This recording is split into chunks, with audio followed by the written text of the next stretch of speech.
1 and 2 and 3 and 4 and goes like this. Yeah, go. Hello, everybody.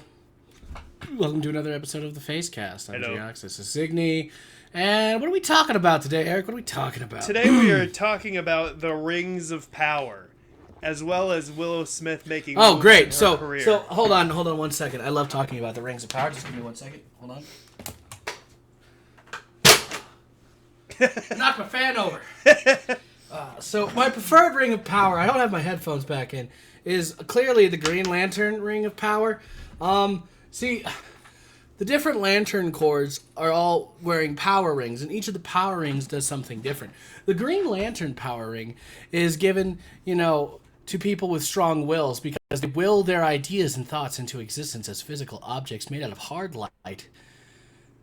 What's your favorite Ring of Power? My favorite Ring of Power is the Secret Rings from Sonic and the Secret Rings.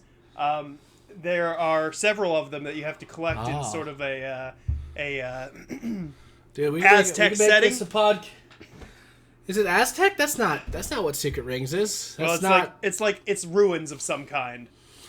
Did you play Secret Rings? Yeah. You did? Yeah. He goes to some ruins. Look. The one with the genies? Yeah, look. Oh, I guess the one with the genies? I guess it's like Middle Eastern ancient buildings is what you mean Arabian? Yeah, I suppose. Another Arabian night. Those are my favorite Rings of Power. Oh, okay, cool. All right, well, that was cool. What's next? What are we talking about today? We're talking about Willow Smith and how she's making moves in her career. Wait a minute! I think I lost my mind inside the doorstep! I like Willow. Transparent Souls is a banger. She's more diverse than you'd expect, and yeah, I love it. Diverse. She's got the confidence from the nepotism to do what she wants. Man, you can say the nepotism, but she actually is talented though. So what the fuck? And also, if nepotism was a thing, why don't I know more about Jaden? Because Jaden was given more of a boost than she was. Jaden, I know about Jaden. He was, I think. Yeah, but how come we don't hear more from Jaden? Because he was given such a major boost comparatively. Because his movies sucked. I like The Karate Kid. I never saw it. I haven't seen anything that Jaden Smith was in. I'm sorry, Jaden. Why'd you lie to the fucking world like that? I'm sorry, Jaden. I don't know that your movies suck. I took public opinion and I decided it was my own. Oh, because he's a sheep, everybody. It's fine. Jaden, I'm sorry. Let Jaden know that I'm a sheep. Good. He already knows. He already knows. What are we talking about for real, though? What's going on? The Lord of the Rings of Power is a show that is on Amazon for Primes. Yes. I watched it. You didn't watch it. You watched part of it? I attempted to watch it. I worked really hard this week, and I fell asleep. You don't have to rationalize. It's all right, Joe. We all got things going on. I didn't have time to do some other things. It's fine. But it's okay. But what did you see of the Rings of Power? I saw Galadriel as a child with a crane boat somehow. That's just elf magic. When the crane boat flew. Yeah. Well, no, it didn't fly. It just sailed, but it didn't get to sail. The wings got up, but it didn't fly. It just sailed. And then we saw elf children are dicks because all children are dicks. Just fucking throwing rocks at her paper boat. Mm-hmm. And then her brother showed up. Galadriel has a brother. And they had the most elvish fucking fantasy speak I've ever fucking listened to on any screen. I've read this shit for all my life. But to hear him let me tell you the tale of how boats really sail. They don't look at the darkness down below them. They look up and towards the light. And I'm like, this is the most heavy-handed, most elfish high fantasy bullshit magic talk I've ever heard. And it really fits Lord of the Rings. And it's just but sometimes you don't know where up is up and down is down and darkness is darkness and light is light and Kingdom Hearts is real. So when you say bullshit high fantasy elvish stuff, when something about me that I'm sure you know that whoever's listening might not is that when I hear high fantasy BS, my brain just shuts off. I can't absorb it. It just whoosh. So that conversation that they had about the boats, didn't absorb into my brain. Just didn't go in there. A heavy-handed metaphor for light and darkness and how they have to always fight against the darkness. So you got to see the intro scene. I saw that. Then I saw Galadriel be a badass and also kind of be a hard ass. Oh yeah, her brother obviously died in the battle. But those swords are cool. The elf swords, the elf two-handed swords, those are fucking sick. I love that shit. They fought a snow troll. That was cool. And what was really cool to me is like I was attempting to watch it with my roommate, and because I was falling asleep, and the snow troll showed up, and the elves yelled something in Elvish, and then the subtitle appeared, snow troll, and I'm like, oh, we got to hear him yell it because they're gonna be nerds, a little bit like me. I don't try to learn languages too much.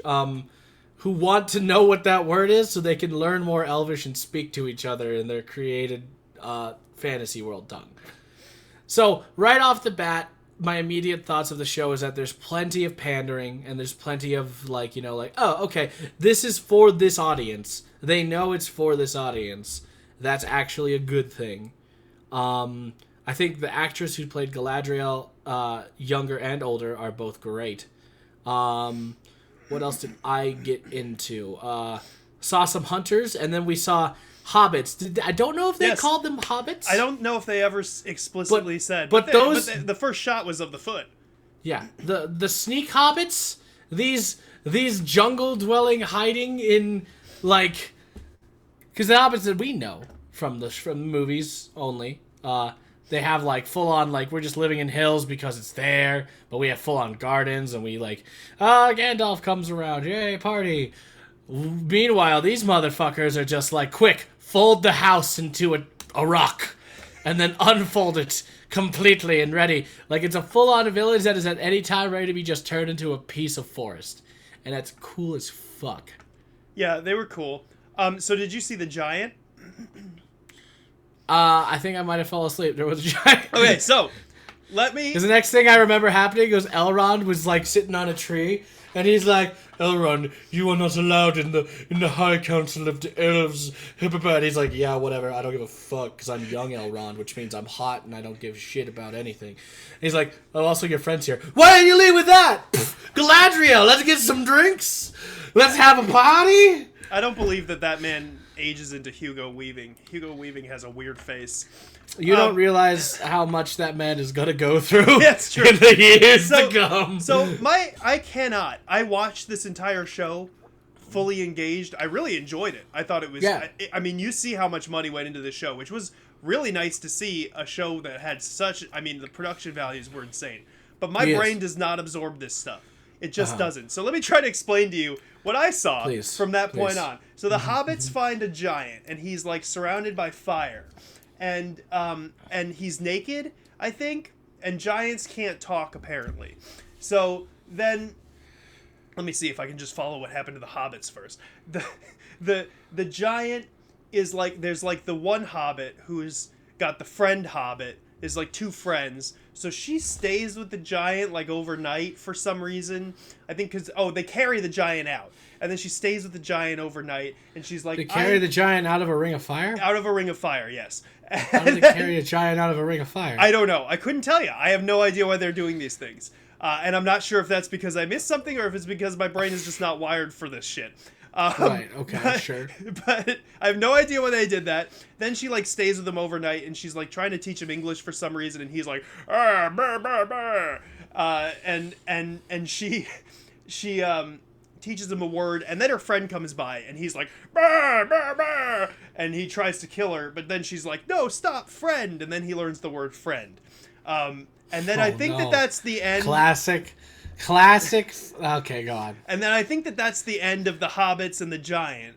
And then Galadriel goes on a boat with some guy, and I have no idea why she got on the boat. Gotcha. I think it has something to do with defeating Sauron and going to are they realm. going? Well, no, Galadriel didn't go back. Because I think what I did catch was how they were all told, hey, we're done. We're sending people back. Yes, back to the elf land. They go into the place that Frodo went to. Yes, that's what it is, because it's the light, at the end of Lord of the Rings. Yeah. So they go on a boat to the light land, and somebody's there who she likes. I don't remember who the fuck he is. But then she jumps off the boat. And then I think and this is where I get really confused. Okay. I think out of the elf light land comes a destroyed boat. Maybe it's out of a dark, like maybe there are like two doors and they're adjacent. I'm not sure. I couldn't tell you. Dude, it's really like this is a terrible way to talk about. And then we should not be talking about this if we haven't seen it. And you don't no. Actually, you saw it. This is literally what I absorbed from the show. Okay. So they come out and there's like people and they're mad about Galadriel for some reason. I'm not really sure why. Well, were they the people who like were on her group and they didn't want to? No, they didn't want to keep going. Or? I don't think so. No, because this is a different boat. I think that comes out of the land, and Galadriel tries to get up on that boat because she didn't want to go to the Elf Light Land. But they're like, no, she's not done. We don't like Galadriel. Maybe it's a race thing. I don't know. I don't know if they don't like elves. I think maybe they were elves though. I couldn't tell. I didn't look at anybody's ears. Then a big monster comes, and it's awesome because the monster attacks what's left of the boat, and everybody on the boat dies except for the most handsome guy. And then he pulls Galadriel up onto the boat. So we got two hotties on a boat now. Got you. Okay, sure. And then they decide something. I'm not sure what it was. The end. That was you fucking don't pay attention. Holy shit. Joe. But how is it different from Marvel? I don't understand how you guys like it's the same shit. When I tell you I was looking full at the screen, not even checking my phone for the duration of this episode that I just. A part of me wants to like stop the episode here, and I'm gonna leave and watch both episodes so I can come back and talk about it. There's a hardcore part of me that wants to do that right now. Do you realize this? I mean, we can, or you can do it next week because I'm gonna keep watching it. It was interesting. I want to see why she got on that boat. Oh my god! And that was both episodes then. That was both episodes. I think I probably am forgetting something. Oh, because wait. There's another guy. Oh, okay. There's the guy. Oh, so then Elrond goes with a guy because you said they're like, oh, you can't be standing over here. Go stand over there and go do it with this guy. And his name is like Riskon's Grit or something. And he goes with Riskon's Grit, who is like some sort of smith. He's like a very famous blacksmith. And he's like, okay. I need to forge something or go to the dwarves. So is he talking about the sword? Yeah, it's like a dagger or a sword or something. And then he goes he goes to the dwarves because Elrond is like, I know the dwarves. And then the dwarf. This is the part that I remember the most because this really resonated in my non-fantasy brain. Was that he meets a dwarf, and it's probably like Gimli's great aunt or something, uncle, and they have a battle. He's like, you can't enter the dwarf realm if you don't break this big rock, and so Elrond breaks the big rock, and then the dwarf has sort of a conflict with him because he's like, you haven't been here in 20 years, because he's like, oh, you're my friend, and he's like, 20 years for a dwarf is a really long time. I've lived a whole life without you, you dick. And it's really awkward. And then he asks the dwarf for help with whatever the sword. And I don't remember what the dwarf said. It was so this is okay. Is the dwarf's name? Is it Telkar? Couldn't tell you. Because are they just making Narsil the sword? I think yes. That sounds familiar. It's Narsil the sword, right? Yeah, Narsil. That will eventually become the broken sword that will be reforged into Anduril. Wielded by Aragorn. And that's what Gwendolen kills Sauron with. No. Eowyn. Gwendolyn. Stop. Fuck. Goddamn. What does the sword do? Is it Aragorn's sword? Aragorn? That's what I just said! I literally said that! You jumped up I said, Narsil is the sword that was wielded by Isildur. You remember Isildur, right? Isildur! And he doesn't throw the ring in. Yes. That guy. There you go. Yes. There you go. And that was, a certain man's Elrond was there. He was like, he was the one yelling his name. And then he didn't. And then his sword was broken. And, Elrond kept the broken sword bits. And then later he reforged it into... Nasaldor. Anduril, yes. Anduril, yes. And that became the sword wielded by... Aragorn, yes. Viggo Mortensen.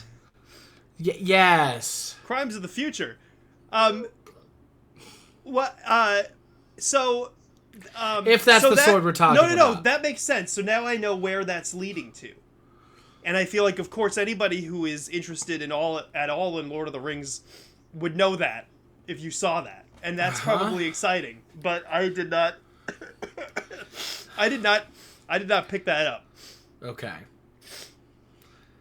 That seems like a big thing to have almost missed for not watching the episode. Well, I mean, they said that first one that you said, Nasaler. What was the name? Narsil. They said Narsil, I think. And then... Okay.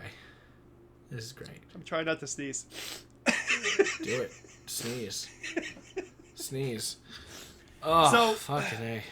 So then wait. I'm waiting. No, who is the guy? Who is the smith? If it was the... if it's Kaleb... The famed dwarf Telkar? Nope, Calebemdor. His name was like Celebrimbor? Celebrimbor. His name was Celebrimbor, and yes, he's one of the. He was a prince, right? I think. He's a smith. Yeah, but he's a prince. You can be both. You can be two things. not in fantasy. Hold on. If Everybody it was gets Celebrimbor, one hobby. The Prince of Noldor. Last in the line of House of Fëanor. Okay. Ruler of Eregion in the Second Age and a master smith. Yes. Yeah, that's him. He made Nenya, Vilya, and Narya. 3 of the Rings of Power. Oh! He did? Yes. Did he do it already? When does this take place? Because Couldn't tell probably you. not. If this is the beginning of the Second Age, then no. Okay. Anyway. He also made the second elf stone for Galadriel, who gave it to Aerys, whatever. From a very, very casual enjoyer of Lord of the Rings, I thought the show was neat. But I did want to ask you what you think about the fact that what I learned about this is that Amazon does not have the rights to the Silmarillion. Which yes, they don't. Means that they can't mention much from the First Age. They can't directly portray the stuff from the lore. Yeah, exactly. Which for me, obviously, that doesn't affect my experience viewing it. Here's the thing. Once again, I said this earlier in a podcast episode. You don't need the Silmarillion. Yeah, you did. In order to tell a story of the Lord of the Rings. Like, you don't even need it for this, because hopefully they will explain everything you need to know as they go through it. Because that's what a good show, movie, or anything that presents information to you should do. There's already, heavily implied things that happen from the First Age, like the human calling those couple of elves who showed up in the bar knife ears, just being upset. There's tension that is shown. They can't use that word. Knife ears? I'm gonna call you knife ears if I want to call you knife ears, dude. Yeah, no, they can imply it. They can only imply it. Oh god. But I think you're right. I think you're right that you don't need the Silmarillion to tell a story, obviously, because they're doing it they're doing it, and it is leading. It's somewhere. only been the first 2 episodes. People are interested, from what I see. I have not gone online to see people's reviews of it because clearly I'm trying to avoid that stuff. I would not until I watch it. I would Why? not. Because it's just getting shit on. I mean, it is getting review bombed. Why is everything getting review bombed nowadays? It's I just honestly fucking stupid. I honestly have not read a lot of negative reviews. The thing that I've seen is that people are mad that they are just sort of telling a story adjacent to the Silmarillion. Boo fucking who? Right. I mean, I would agree. I think it's Neat show. I thought it was a lot of fun to watch. I got excited. People I stood up. I remember when this first happened and people were complaining about wokeness. Yeah, so that was casting. Something. That was and something that's just casting-wise. Racist bullshit. Yeah, that was something casting-wise. I haven't seen anybody's reviews include that now. Thank God. I mean, probably they're out there, but that was something that initially I saw people complaining about, was that you can't have people of varied races within these races, which is like, dude, it's what? Yeah, it's fantasy, dude. What does it matter? Yeah, that's just racist. That's just really, really racist. It's dumb. Let me see if I can find a 1 out of 10 review to read to you here. I found a 3 out of 10 review. Let's see here. I'm going to read this in a British accent because it seems like that's how it's supposed to be. No, don't because that's also racist. Why can't they get Tolkien right? No, I usually try to watch something all the way through before reviewing it. Within a few minutes of the show beginning, it demonstrated a complete lack of understanding of Tolkien's elves and Tolkien's literary style. Tolkien imagined the elves as a species more pure than humans, flawed but not in the petty ways that humans are flawed. Tolkien's diction varies from the English turn of the 20th century English to 17th to 18th century English. Amazon's elves act like contemporary humans aside from fake English accents, and did not talk like Tolkien's elves at all. Hollywood lives in a bubble, or should I say a vacuum. Are they kind of alluding to something there? It's like they cannot imagine that Tolkien's fans actually love the book partly for the language. So it's nitpicking stuff like that, I would guess. Yeah, so that's why you get 3 out of 10, you nitpick?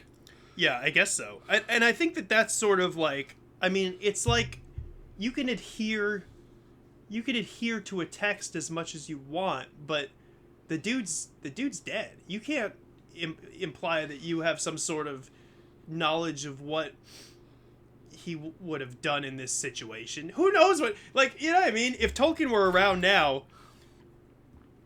I don't know, he might have made a show with Amazon. Probably not, because Tolkien was a boring old professor, but you can't, I don't know, it just seems Tolkien was in World War I, motherfucker. Yeah, I bet he was boring there too.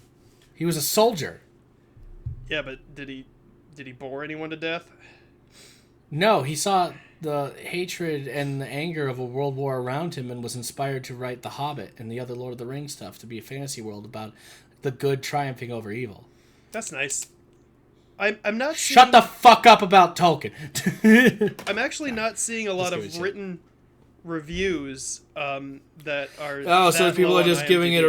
Okay, good. They're just giving it a 1 and then leaving. Yeah, because review bombing is what people do now. That's why you can't... We're at an age where we can't trust reviews anymore. That's honestly what it's at. Not from users. Not from users. It's dumb. It's stupid. It's the reason why She-Hulk is still getting review bombed. Have you been keeping up with She-Hulk? I have not, but I did see the clip that happens at the end that everybody's Hell yeah. about. I don't understand. People are like, this is terrible because of it. I'm like, what? Why? I don't know. It's like they've never read a She-Hulk comic. I don't know. It's her doing fourth wall breaks and being a lawyer and not being like a crazy superhero all the time is fine. She's also very like forward and hilarious. People suck. People suck. I mean, the thing. If She-Hulk were alive now in this day and age, she would absolutely love Megan Thee Stallion. That's like not even. That wasn't acting. I think that was just a real thing that happened. I would die for you, Megan Thee Stallion. I think she would. Yeah, I mean, I think the discourse around Rings of Power is similar to that around Marvel these days, and it's probably only going to get worse. And the discourse around Marvel is just broken, dude. You just can't. I'm when She-Hulk is done, we'll discuss it, but like there's discussion-wise, there's nothing to say about this shit anymore because everybody just like eviscerates it. Yeah. Like people listen, man, people just want to hate and they really need to fucking chill the fuck out. Yeah. Like it's not sorry, I'm grabbing my phone. It's not a I don't think hate is the answer here, you know? It's just been nothing but. And I just want to, and like, from what I've seen after like a like, don't get me wrong, some shitty shows have come out. But for the most part, we live in a golden age of nerd content. And we should be, like, letting things, not settle. Because you should still be able to talk things as they're going. But we should actually give things a shot before just hating on something. I feel like the thing is, though, is that, a lot of people in the comic book community... And these, I guess, are now people that are not in the comic book community. It's the nerd community. It's not comic book community. But, like, I remember... It is, but... I remember going to the comic book store as a kid, and some of the conversations I would hear were people just arguing about, the semantics of which issue is better than the other, So nothing's really changed there, which is disappointing. But I do think also when you get to this size, like, this amount of content, like, it's going to vary a little bit. And I'm not saying that, like, the quality is trash on one thing and excellent on another, but, like, if you don't like one of the shows, like, there, you know what I mean? There are a lot of comics out there. You go to the comic book store, there's, like, a fucking wall. You're not going to like every one of those Marvel comics and be like, man, Marvel's really gone downhill because I didn't like this issue of Thor or whatever. Like, that's not how that really works. And that's sort of the point... that we're getting to with the TV and the movies. And that's fine. But people are mad. Yeah, people are always going to be mad. People are always going to be mad. And we live in a world where people can express that anger immediately and loudly. Yeah. On things that just crazy. It's crazy. But I don't know. What are you looking up over there? I'm not doing anything. What are you doing? What are you talking about? What are you doing? You're researching something. What are you doing? Listen, man. Is it She-Hulk twerking? No, shut up. What are you talking about? Also, why was she in a pantsuit when she did that? Why couldn't she be in something? Just kidding. No. I'm just saying that I feel that right now, I don't know. People are being real nihilistic about everything right now. Everything from politics to social media to fucking pop culture, that I think we all need to just take a step back and chill and realize that things aren't ending, the world isn't ending because something you don't like is on TV. Maybe you should, like, reevaluate what that means. And for those of us, who are enjoying this time in this era, and we have to fight through all the, like, literal hate that some people are just getting us into. Wait, just keep going. That eventually the will and power that is the human spirit will prevail over those naysayers. Fight against nihilism, fight against hatred, fight against all the bullshit that stops in your way. Accept it, know that it's there, but fight. And don't stop fighting. Love the things you love, enjoy the things you enjoy, and learn to just have hope. What's happening?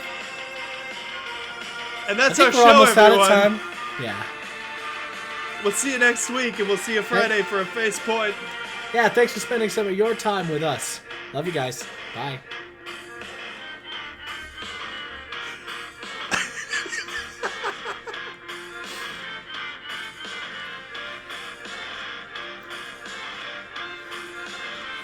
We're still filming. Woo! Fuck haters.